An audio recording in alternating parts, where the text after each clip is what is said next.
CMPD now says a toddler has been shot after a gun was left unattended. It is the unthinkable, and it happened Sunday on Paces Oaks Blvd. That's where police say a 2-year-old was found suffering from a gunshot wound.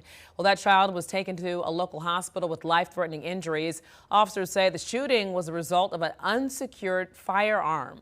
No word, though, on how that child is doing at this hour or if any charges will be filed.